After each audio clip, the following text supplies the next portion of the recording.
Hi there. We are friends. And we're about to have a conversation. Please don't take us too seriously. All right then. Life is crazy and the least we can do is talk about it. Conversations with friends. Only on The Podcaster. Look at us. We are back to talk about love. Love languages. Neerja, what language do you speak? I think I only speak one language well, and I can tell you it's not a love language. It's English. Do you know what your love language is? Or rather, before we get to that, are you fluent in your love language? I don't even know what that means, to be quite honest, and I don't think I ever will. I think I will die not getting into the, the concept of love languages, because I'm just like, what if I feel, Spanish one day and then I feel French another? Like, what's stopping me, But I think before we dive in all of that, I think love languages have become like the hugest deal when it comes to relationships, especially during the pandemic. I feel like people were bored, and so they were just like, oh yes. Taking a bunch of quizzes and trying to figure out the most healthy way to be in a relationship. I think that was the purpose of discovering your love language and things like that. But honestly, I think the healthiest way to be in a relationship is to not take quizzes to find out if you're compatible. But you know what? You're not even wrong. I feel like every time I've taken a quiz with my significant other, there's been something that crops up that's just like, ooh, there's tension in the air now. And then you're just like, wait, I don't think we get along anymore because this quiz told me so. But our love language is bye. But I think the reason why we were also intrigued, about love languages is that we're both in relationships. And I know I've never explored my love language or my partner's love language. Not that, we don't give a shit, but it's just...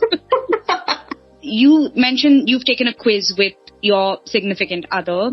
And do you feel like you know each other better now? I honestly don't even remember the result of the love language quiz that I took, because that's how little attention I pay to it. And the thing is, I get really excited about quizzes. So I was like, oh my God, like I'm pumped for this one. And you know what? The longer the quiz, the happier Ahalya is. Yeah. Because the more time in your life it takes up, that you don't have to be doing something more important. So, like actually loving your partner, right? Actually learning how to speak a language together. So anyway, I think I was kind of exposed to the idea literally during the pandemic when it was going viral on the internet, like on Instagram and stuff like that. People were just like, my love language is blah, blah, blah. And my love language is, and sometimes people will come up with the quirkiest things. My love language is shutting up when you tell me to. And I was like, okay. That's an actual love language. I don't think the Baptist pastor Gary Chapman, who actually came up with the 5 love languages theory, would appreciate that very much. It is a curious thing to understand how he came up with these 5 love languages, right, according to him, that exist without really experiencing a relationship, which is what I assume. Maybe I'm wrong. Maybe Pastor Gary was a player back in the day and he decided to give it all up and just dedicate his life to the study of love languages. I don't know, but would you care to elaborate on these 5 love languages? Sure things. So the first one is acts of service, which is basically doing something to help your partner constantly. Like, I think showing your love in that way through acts of service, maybe just actions speak louder than words vibes. And then the second one is physical touch, which is basically just, physical affection, PDA, and all of them cute things. And then there's quality time, which I didn't know this was a love language. I would assume spending time together is just a basic requirement of a relationship and not necessarily...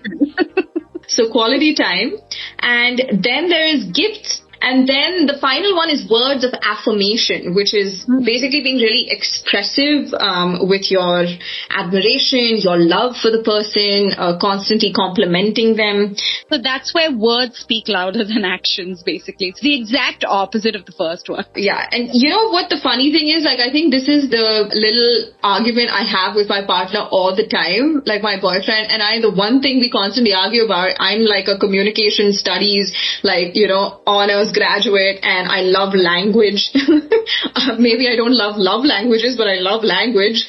And I think it's a very useful tool, not to mention, in radio and podcasting. And he's like, language is a construct. So that should give you a pretty good idea of where we even stand when it comes to love languages. I think that's a very common, I wouldn't say problem, but a common dynamic in relationships, right? Is when one person communicates more, I feel like the equation is always that the other person maybe retracts a little bit, not, deliberately, but I think it just ends up happening because I think relationship balance is all about one person doing something more than the other person and vice versa. But I do want to ask you, like, for example, in your experience, do you think everybody has one primary love language, like for their entire life? And then, in different phases, the other complements your, passing love language? Like, do you think there is one primary one and all of the others keep coming and going?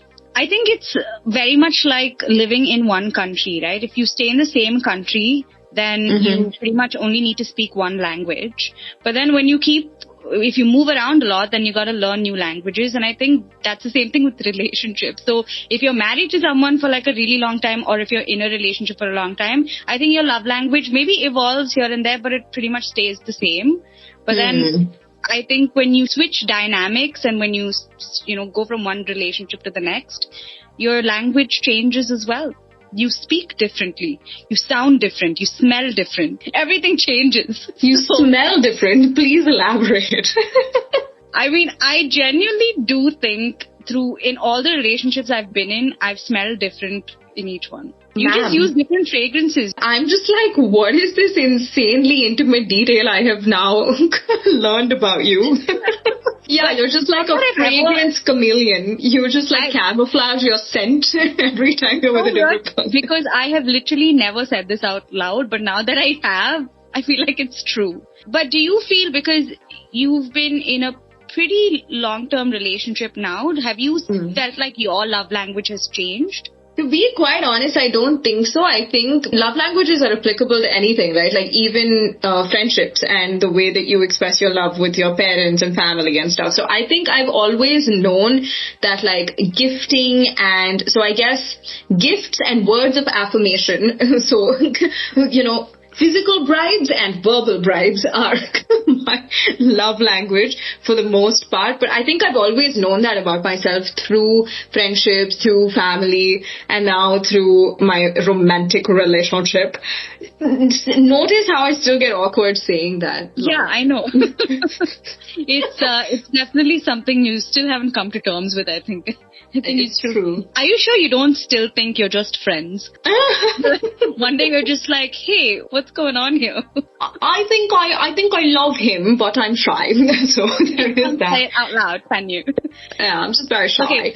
I think we do need to try and uncover what our love languages are now, like as we stand in relationships today. But before that, I think the only short way of really figuring that out is through a BuzzFeed quiz, because you know how reliable those things are. Of course. I mean, you learn the truest details about yourself through BuzzFeed.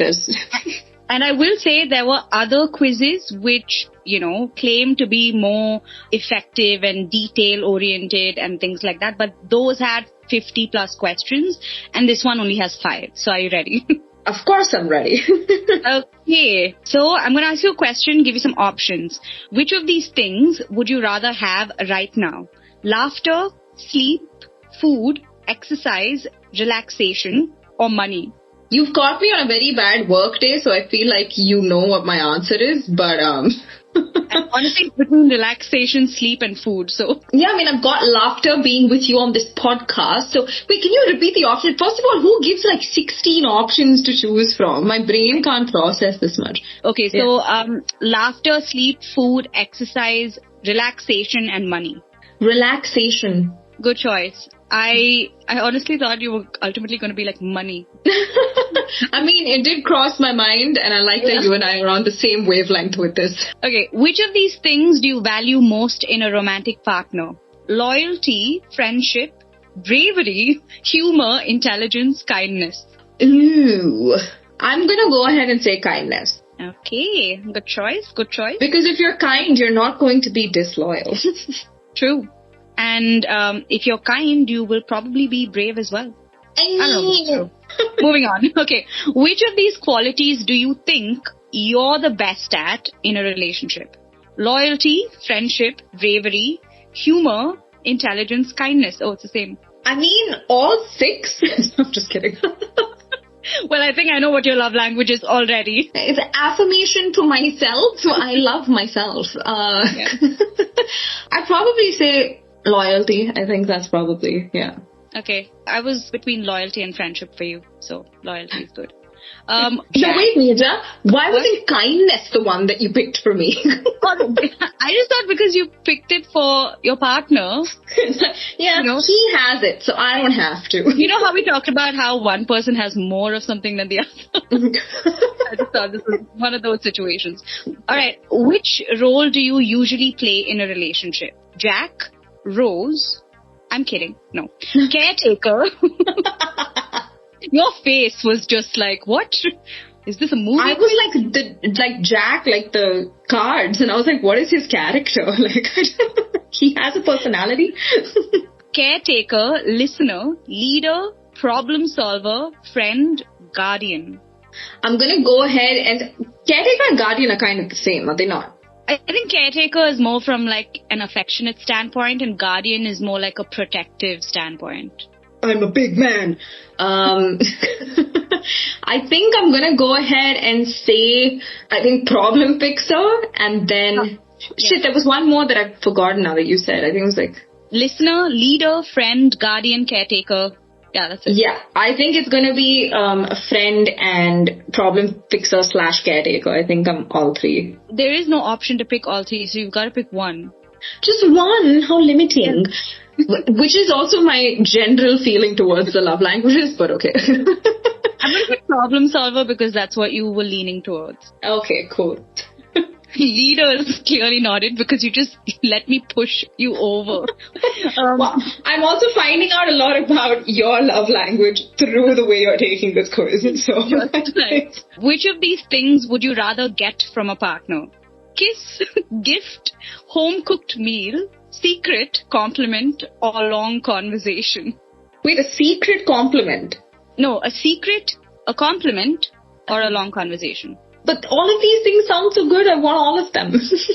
Assuming that just by virtue of being in a relationship, you are going to get kissed every once in a while. Like, kiss is the only thing that I would rule out of this because it's so basic. So what was it? Kiss, gift, home-cooked meal, a secret? Compliment, long conversation. I'm going to go with long conversation because the others just seem like... It'd be a little weird and like controlling if I was like, give me all your secrets so you don't mean it. Long conversation, I think, is also something that you pick at an earlier stage in your relationship. Like, I think 10 years down the line, you just want them to shut up. But I'm going to say long conversation. Okay, and... Alright, are you ready to find out what your love style is? Oh my god, it was that easy? That's it? Yeah. Your love style is... Can you give me a drum roll? Alright. So, your love style is giving. You're willing to go out of your way to do something nice for another person. You have a lot of empathy and a lot of love and affection to give. Unfortunately, this means you can get taken advantage of because you are so kind. Bro, I just want to say this has got me all wrong because I also love taking, but they didn't mention that. I think it depends on what you love more. It just means you're a lovely person. Just take it and run with it. Wife me right now, brothers. I really hope your significant other is listening to this because it's very important to be a giving lover. Thank you very much. And yes, and now if he's listening to it, now he knows what he has. Yeah. And he should give me a secret and a compliment. It's very evident from this conversation that both our love languages depend highly on just self-praise and self-confidence, I'm going to say. Yeah. I'm sorry, but we have been taught to love ourselves because you can't trust anyone else to do it, apparently. So I think we love ourselves so much because we haven't been taught to love ourselves. And now we're just like, you know what? Compensating. Yeah. But that was an interesting quiz. Wait, did you take it for yourself? What was your love style? Oh, that would be okay. Take it now.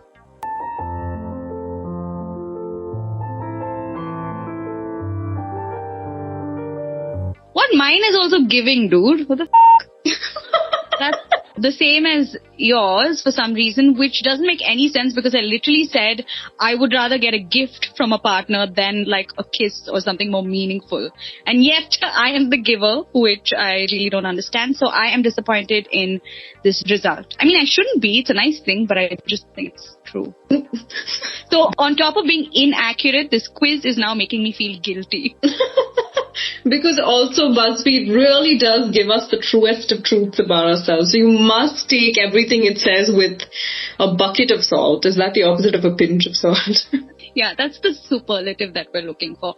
But honestly, based on the 5 love languages we were talking about in the beginning, right? Maybe we should try and figure out for ourselves what our love language is. So yours, you said, were words of affirmation and physical touch?